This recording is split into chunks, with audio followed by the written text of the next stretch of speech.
Olá, caros alunos do curso de Grego Bíblico. Hoje iniciamos um novo momento em nosso curso. Vamos estudar textos da Carta de Paulo aos Romanos. Na aula de hoje estudaremos Romanos capítulo 1, do versículo 1 até o versículo 7. O nosso texto será dividido em duas partes. Primeiramente, traduziremos o trecho que vai do versículo 1 ao versículo 4 e depois do versículo 5 ao versículo 7. Vamos ao texto. Primeiramente, vamos ler o texto e depois traduzi-lo.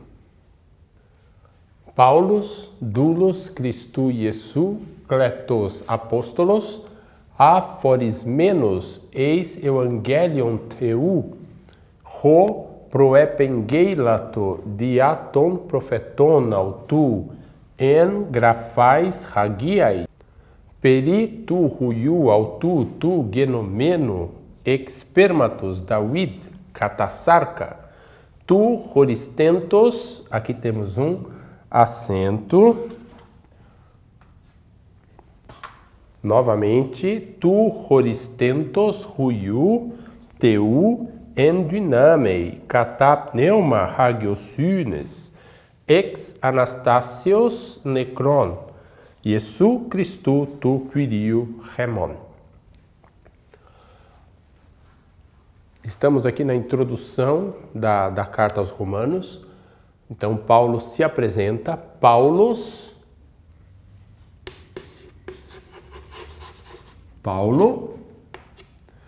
doulos Christou. Doulos, um substantivo masculino que está no nominativo. Escravo. Christou está no genitivo, portanto, escravo de Cristo. Iesu também está no genitivo. Por quê? Porque Cristo e Iesu formam uma unidade. Então, ambos os substantivos estão no mesmo caso, no mesmo número, no mesmo gênero. De Cristo Jesus, vírgula, kletos. Kletos está no caso nominativo, está no singular masculino. Por quê? Kletos é escolhido ou chamado. Vamos por chamado, é melhor. Então, kletos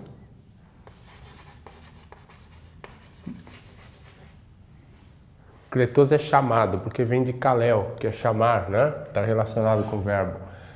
Chamado apóstolo. Aphorismenos. Neste caso, aforisdo, nós temos um particípio perfeito, ou seja, separado. O sentido do particípio perfeito, nesse caso, do perfeito mesmo, seria que foi separado e continua separado. Quando Paulo escreve, ele tem consciência de que ele tinha sido separado para o Evangelho de Deus e, no momento em que ele escreve, ele já tinha sido separado e estava, digamos assim, cumprindo o seu papel de alguém separado para o Evangelho. Quer dizer, a separação já tinha ocorrido, né? E ele estava agora neste momento de cumprir sua missão como separado para o Evangelho. Então, separado, eis é uma preposição para evangelion. Nesse caso, nós temos evangelion, é uma palavra neutra. No caso, temos um acusativo por conta da preposição para o evangelho.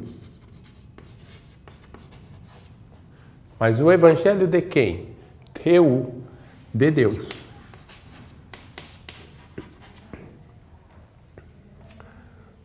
teu é um substantivo masculino que está no genitivo. Poderíamos até pensar aí na possibilidade de teu estar no ablativo. Ou seja, em vez de falarmos do evangelho que é de Deus, no sentido a mensagem pertence a Deus, o evangelho que vem de Deus. Se olharmos evangelion como boa notícia. Portanto, vamos fazer essa experiência aqui. Chamado apóstolo. Ele foi chamado, separado para a boa notícia que vem de Deus. Poderíamos até aventar essa possibilidade na tradução. A boa notícia que vem de Deus. Ro. Este ro é neutro, é um relativo que se refere a evangelion, evangelho. O qual proepengeilato. Aqui nós temos um aoristo médio, proepangelo, né? O pro indica antes, um período anterior. E vejam que na raiz nós temos angelo, que significa, que tem a ver com evangelion também, com a notícia, né? Portanto, o que foi anunciado de antemão, o que foi prometido. Então, o qual foi prometido de antemão ou anteriormente. Poderíamos pôr anteriormente, fica melhor. Prometido anteriormente. O que é que foi prometido anteriormente? O evangelion, o evangelho. Por isso o relativo está no neutro, para combinar com evangelion que está no neutro. Diaton profeton. Diaton por meio dos profetas. Profeton é genitivo plural. Por meio dos profetas, autu, dele. Aqui nós temos autos, que é o pronome pessoal, mas no caso genitivo, ou seja, os profetas dele. Se fosse ablativo, os profetas que vêm ou que vieram dele, né? Os seus profetas. En grafais hagiais. Ao pé da letra, em grafais, escrituras hagiais sagradas. Aqui nós temos um substantivo e um adjetivo. Ambos concordam em gênero, número e caso. Gênero, feminino. Número, plural. E caso, dativo. Portanto, em, ou locativo, em escrituras sagradas. Normalmente as traduções trariam nas escrituras sagradas ou nas sagradas escrituras. Peri, a respeito ou acerca. O que é a respeito? É o evangelho, o qual tinha sido prometido anteriormente pelos profetas, né? Este evangelho, peri, é a respeito de, é acerca do filho dele. Vejam que agora, a partir de peri, nós temos uma sequência de genitivos, porque todas essas palavras estarão relacionadas com o filho dele.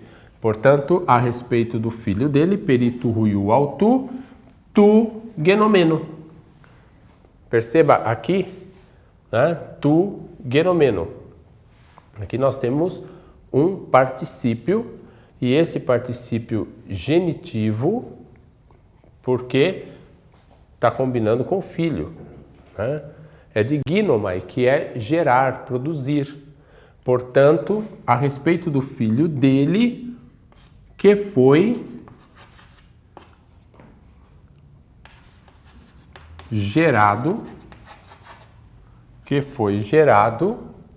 ou que foi nascido, poderíamos pensar que nasceu, né? Em português nós dizemos que nasceu, poderíamos também traduzir assim, que foi gerado, ou que nasceu, genomeno, do verbo ginomai.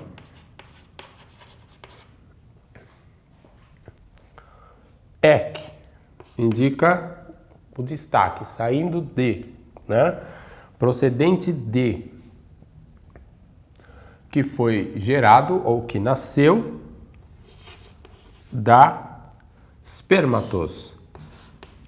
Sperma é semente. Da semente,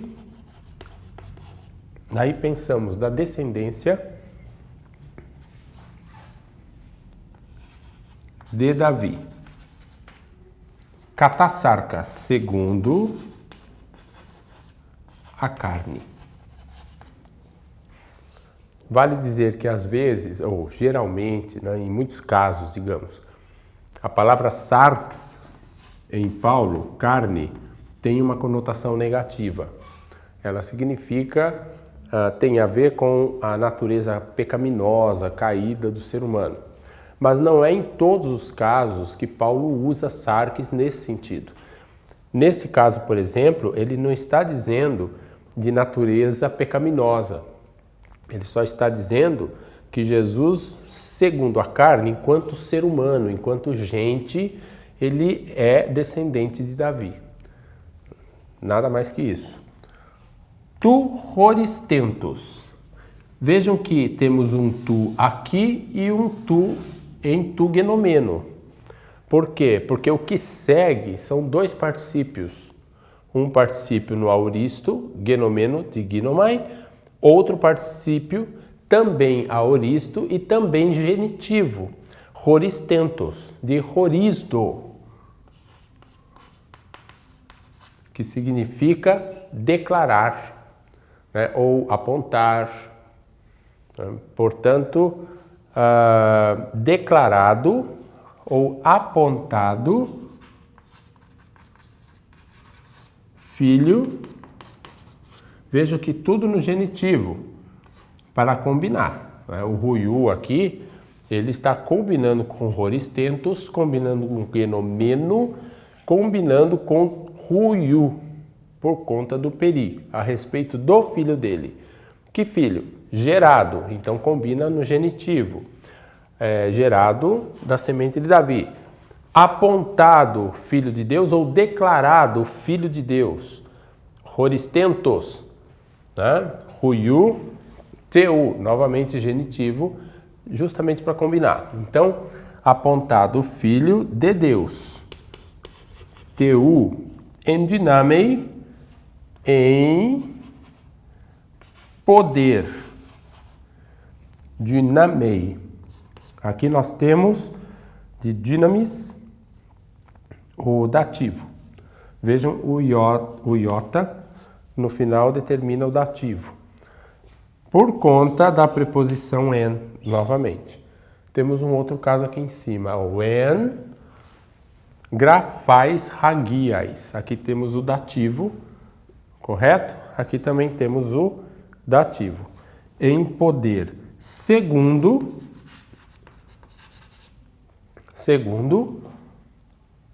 pneuma, ele não tem artigo. Ao pé da letra, você poderia até pensar, segundo um espírito de santificação. Normalmente as traduções, elas trazem segundo o espírito de santificação ou de santidade. Hagiosynes, santidade. Hagiosynes está no genitivo, né? Espírito de santidade ou espírito de santificação. Então, poderíamos ao pé da letra dizer, segundo um espírito de santidade ou de santificação, ou poderíamos dizer, segundo o espírito, mesmo não tendo o artigo, nós o subentenderíamos, o espírito de santificação. Ex. Novamente o ex. Temos um outro ek aqui. Aqui, ek.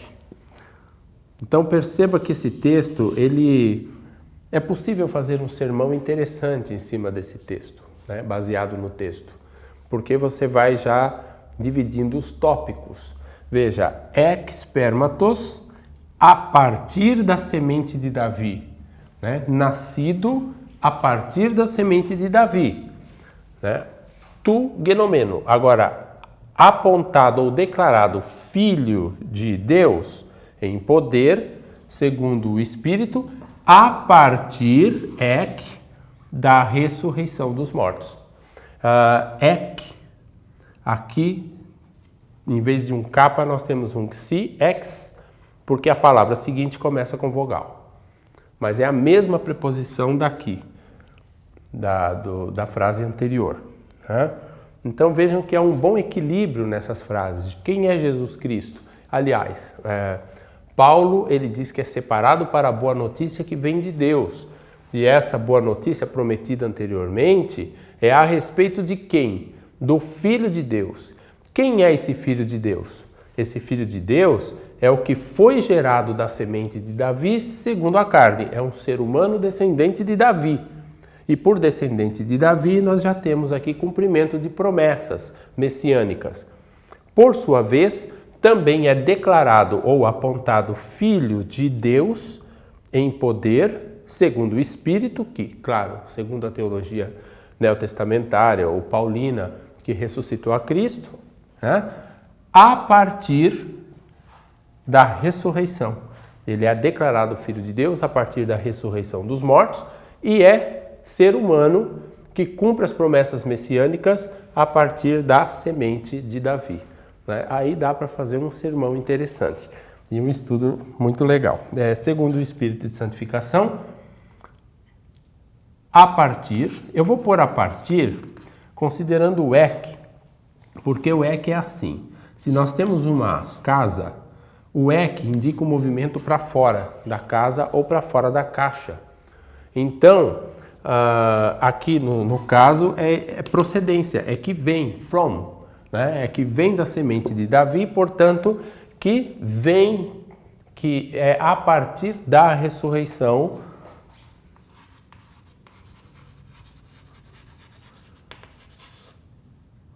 de mortos.